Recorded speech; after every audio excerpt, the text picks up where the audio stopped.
안녕하십니까. 세상 읽어주는 남자 이상호입니다. 오늘은 인텔 GPU 얘기 좀 하겠습니다. 인텔은 지난 2020년 무려 21년 만에 독립형 외장형 그래픽 카드 시장 복귀를 선언했습니다. 당시 내장 그래픽을 강화하는 것은 물론 외장 그래픽 카드 제품을 개발하기 위해서 AMD에서 라데온 GPU 개발을 이끈 라자 코드리를 영입한 게 바로 인텔입니다. 이제 호기롭게 재진출을 선언한 독립형 GPU, 외장형 GPU 제품이 이번에 나옵니다. 바로 알케미스트 GPU인데요. 그런데 출시가 임박해서 벤치마크 테스트 결과도 계속 소개되고 있는데 결과가 실망스럽다는 얘기가 나오고 있습니다. 이 점에 대해서 짚어드리겠습니다. 일단 알케미스트에 대해서 한번 보겠습니다. 알케미스트 GPU는 TSMC의 6나노 공정에서 만들었습니다. 인텔로서는 사실상 가장 어려운 시기에 아, 복귀, 재진출을 결정한 게 바로 독립형 GPU 시장인데요. 지금도 크게 달라진 게 없긴 하지만 독립형 GPU 시장 진출을 선언했던 2020년 당시 인텔은 최첨단 미세공정 개발의 지지부진으로 고전하던 때입니다. 그래서 자신의 주력 CPU만큼은 예전처럼 자신의 팹에서 계속 만들기 위해서 미세공정에 보다 진력하고 21년 만에 나오게 되는 첫 번째 독립형 GPU는 외부 파운드리에서 내놓는 결단을 내리게 됩니다. 그 결과가 독립형 GPU인 알케미스트의 TSMC 제작 결정으로 이어졌습니다. 그럼 벤치마크 결과를 한번 보겠습니다. 알케미스트 GPU는 3년 전에 나온 엔비디아의 엔트리 레벨 GPU 제품인 지포스 GTX 1650과 비교가 됐는데요. 그런데 이 제품보다도 최대 30% 느린 것으로 나타났습니다. 두 제품의 코어스, 클럭, 아, 메모리 양 등이 거의 동일한데 성능이 떨어진 것입니다. 이번에 선보일 알케미스트 GPU가 가장 다이가 작은 소형 GPU고 보급형 GPU 모델이라는 점, 그리고 GPU 제품의 최적화가 완전히 실현되기까지는 아직 1년 이상 걸린다는 점을 고려하더라도 기대보다 못하다는 평가가 대세가 되고 있습니다. 사실상 인텔이 독립형 GPU의 경쟁 상대를 엔비디아, AMD의 주력 옵션이 아니라 높아야 미드레인지 정도의 GPU로 상징한 게 아니냐는 말이 나오고 있습니다.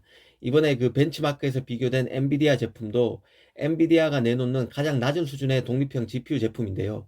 그래서 인텔을 기대했던 사람들에게는 실망스러운 결과라고 볼 수 있을 것 같습니다.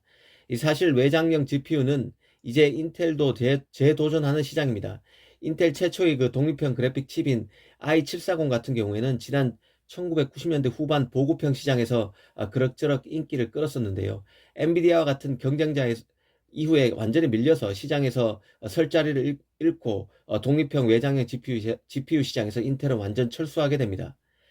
이때부터 인텔은 독립 그래픽 시장을 포기하고 이후에는 내장형, 그러니까 CPU에 같이 들어가 있는 GPU, 내장 그래픽 카드 시장에 만족해 왔었는데요. 그러던 게 GPU가 단순 게임만 하는 도구가 아니라 인공지능 AI의 가장 좋은 프로세서로 각광받으면서 다시 인텔도 포기했던 독립형 GPU 시장에 뛰어든 것입니다.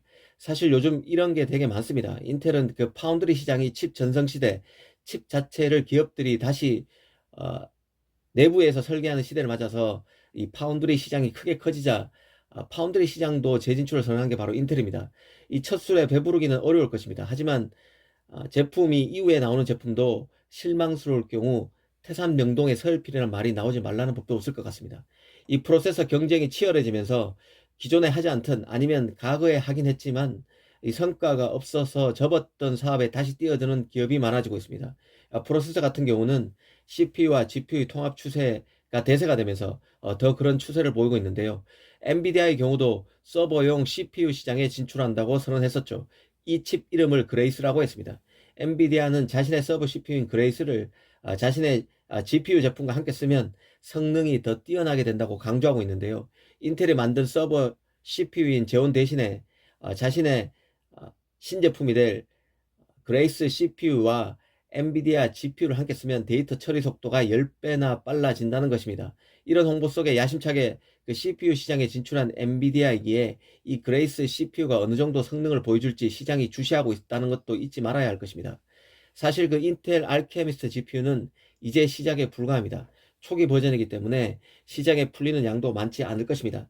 시장 반응을 보면서 인텔도 독립형 GPU 시장에서 스탠스를 잡아나갈 것으로 보입니다.